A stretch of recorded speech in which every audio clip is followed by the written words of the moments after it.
Hi, I'm Chuck Marunde, exclusive buyer's agent in sunny Sequim, Washington. And I'm here to talk to you today on this video about value. If you come and make an offer here, how do you know how much to offer? And please don't tell me, well, we start with the listing price. No. The listing price doesn't define fair market value. It could, but it doesn't necessarily. And most of the time, it does not.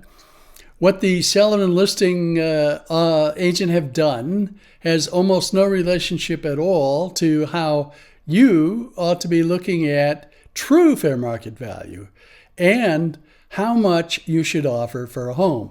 Now, I've got a very detailed approach with several methods on how you can value a property, how you can do your own CMA on a property if you want to here, on a home that you're looking at, and how you can get an idea how much you want to offer.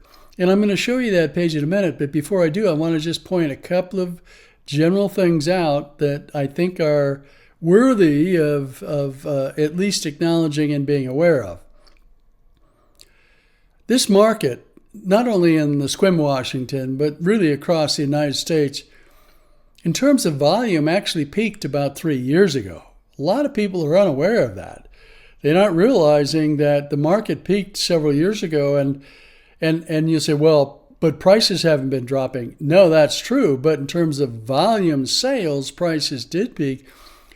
We're in a very strange sort of economic scenario right now where the traditional rules of supply and demand don't necessarily apply to the real estate market in the way that they used to. I mean, a lot of things are broken now. Monetary policy and fiscal policy are broken.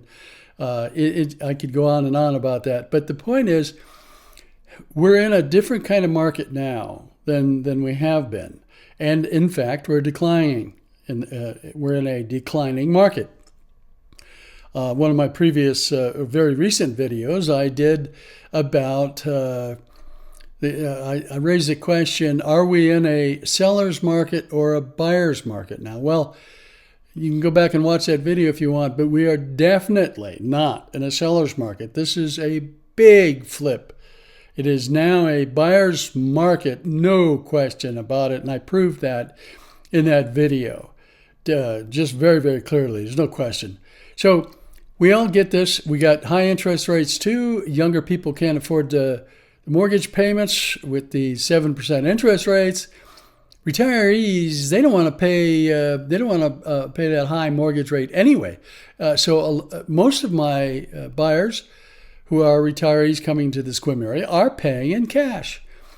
So the question is, what's going to happen to the market here? Are prices going to continue to decline? And how does that affect my decision on how much to offer on a home? We're not seeing the extremely competitive situation now where you're getting, 3, 4, 5, 6, 7 offers all at once. It's not happening. Listings are staying on the market much, much, much longer. We're seeing multiple price reductions on listings now over a period of many months, even as long now as 3 years on some homes that were grossly overpriced in the beginning. So I want to show you a chart to just make sure that you understand the history of how these things happen. Because I wrote a book entitled The Coming Real Estate Crash in 2025. Well, I thought it was going to come in 2024, and it didn't. But we did, in fact, start declining in 2024. And we are not crashing now, but we're declining. Well, a lot of experts have been right about the direction of the market and wrong about the exact timing. That's the tough part. So I want to show you something right now. This is the Case-Shiller Home Price Index. And I went back to 2006 here, January, when the market really had peaked out about this point. And if you'll recall, we were all sort of watching prices begin to decline a little bit in 2006. But nobody knew for sure that that was going to continue. A lot of people, in fact, almost everyone, especially in the real estate industry. They were all saying, oh, everything's fine. The market's going to continue to go up. Yeah, right. Well, look, it continued to go down. And in 2007, you can see continuing decline. We began to see prices slow down and decline at this point. And then, as you can see, as the time continued, 2008, it just got worse. We went all the way down to the bottom of the market in 2011, where it kind of stalled out, all the way to 2012 before it started to pick up again. And what you see here is a 26% decline in the real estate market. And then it took a long time to climb all the way back up to this point in 2017. So you'll notice that there's about a 10-year cycle here. One of the things that I've observed over the last 40 years of watching real estate cycles is that they tend to be about 10 years. So if prices start going down like they did at this point, it's going to be 10 years before they come back to this point. And that's just about what we have here. It's a repeating pattern if you want to pay attention to that throughout history. But what does all this mean? Well, we're declining right now, and so the market is turning. It's at another turning point, and there are many, many economic variables and factors that would demonstrate that we are beyond the market top right now and headed back down. Now, if that's the case, we're probably going to see another 10-year plus or minus cycle. Now, that means that we're going to have a long, slow decline. Now, someone's going to say, well, that was only a 26% decline in real estate prices, but there's a lot more to it. I want to show you this. This is the context of that 26% national decline. The chart's 26% decline reflects the Case-Shiller Index, national average for single-family home prices, which dropped from a peak in 2006 to a trough in 2011-2012. This index aggregates data across major U.S. metropolitan areas, weighting them to represent the broader market. While the national index provides a useful overview, it obscures significant regional and individual variations, as well as the human and economic toll of the crisis. The decline was driven by the subprime mortgage bubble, lax lending standards, and speculative buying, which inflated home prices before the crash. When the bubble burst, starting in 2006-2007, the fallout was catastrophic for many homeowners. The housing crisis triggered an unprecedented wave of foreclosures. From 2007 to 2012, approximately 4 million homes were foreclosed on in the U.S., with peak foreclosure rates in 2009-2010. Subprime borrowers, often saddled with adjustable rate mortgages, ARMs, that reset to unaffordable rates were hit hardest. For example, in 2008 alone, over 2.3 million foreclosure filings were reported. Homeowners who lost their homes didn't just face a 26% decline in value, they lost 100% of their equity and were often evicted, disrupting families and communities. Many owed more than their homes were worth. Negative equity or underwater mortgages, especially in hard-hit areas like Las Vegas, Phoenix, and Miami. The 26% national decline hides severe losses in certain markets. For instance, Las Vegas. Home prices fell by over 60% from 2006 to 2011, with some neighborhoods seeing 70% drops. Phoenix. Prices dropped by around 55%. Miami. Declines exceeded 50% in many areas. These markets had seen speculative buying and overbuilding during the boom, amplifying the crash. Even within cities, individual homeowners faced losses far exceeding the national average due to the factors like over-leveraged purchases or buying at the peak. For example, someone who bought a home in Las Vegas in 2006 for $400,000 might have seen its value plummet to $160,000 by 2011, a 60% loss. Many homeowners tried to sell during the decline to avoid foreclosure, but faced a collapsing market. As prices fell, sellers often had to lower asking prices repeatedly, chasing the market down. See, I talk about this, I write about this, chasing the market down. That's what happened in 2008, 2009. I wrote extensively about it back then. This led to realized losses of 30%, 50%, or more for those who sold at the bottom. For example, a homeowner who bought at the 2006 peak might have listed their home in 2008 only to find buyers offering 30% less. By 2010 or 11, with prices still falling, they might have sold at a 50% loss or faced foreclosure if they couldn't cover the mortgage balance. By 2011, about 25% of U.S. homeowners with mortgages were underwater, owing more than their home's value. In states like Nevada, this figure approached 60%. For these homeowners, the 26% average decline was academic. They couldn't sell without incurring massive losses or defaulting. Subprime and Alt-A borrowers, who often had little equity to begin with, were particularly vulnerable. When home values dropped 50 to 70% in some areas, they faced total loss of investment and often eviction.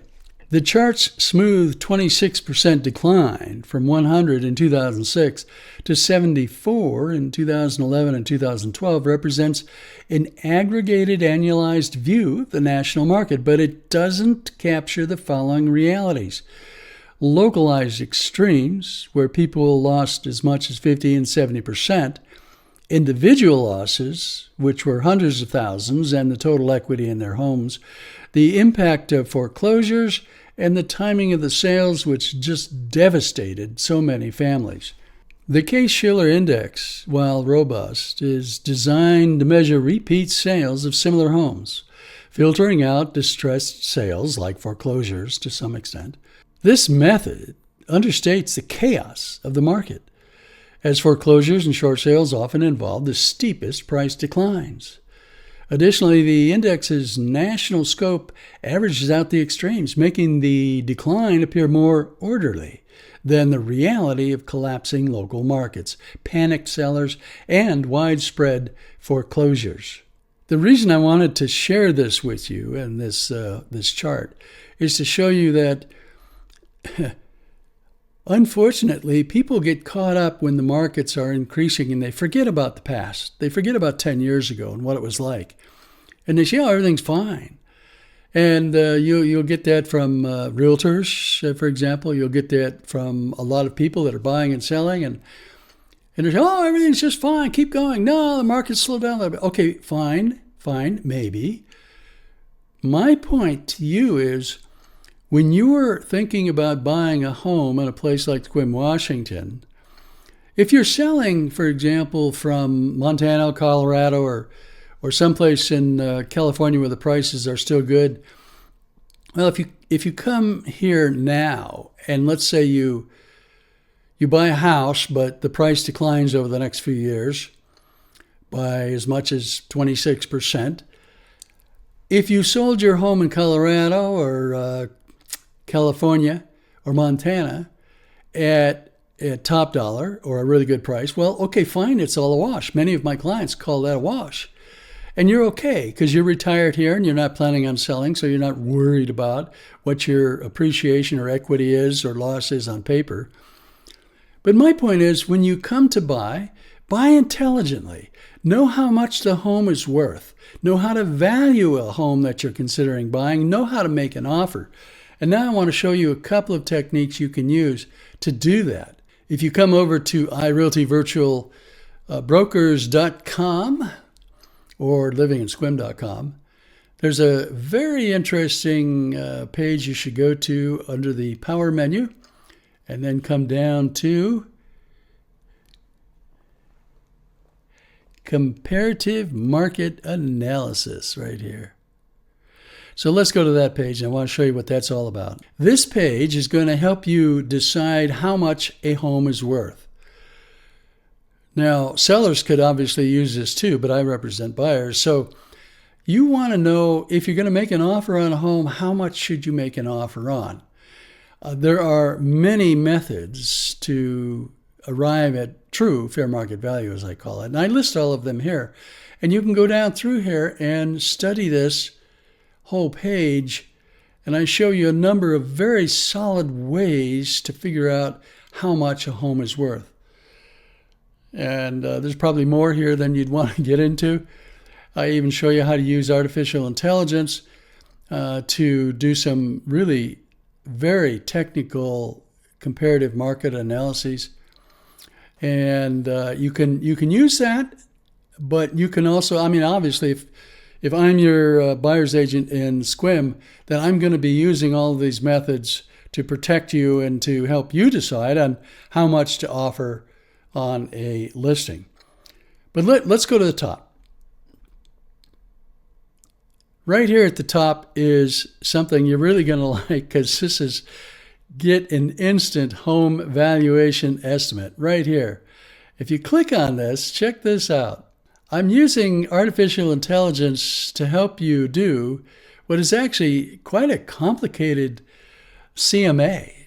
And all you have to do is enter the address of the property in here.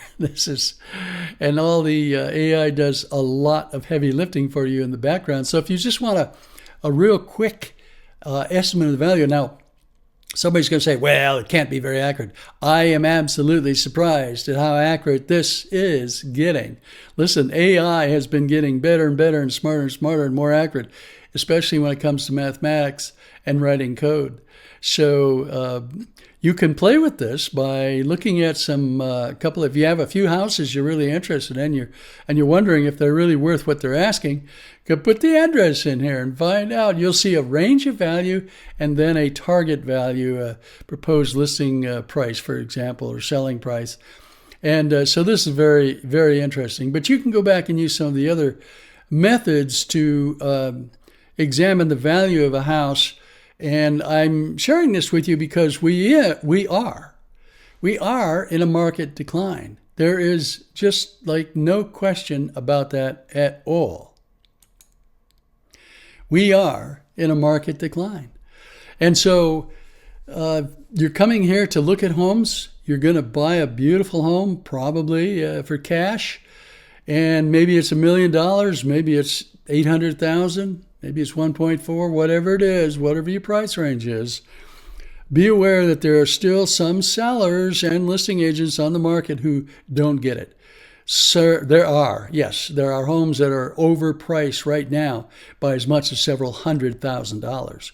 Do you know which ones they are? And do you know what they're really worth? And if you're going to make an offer, do you know how much to offer?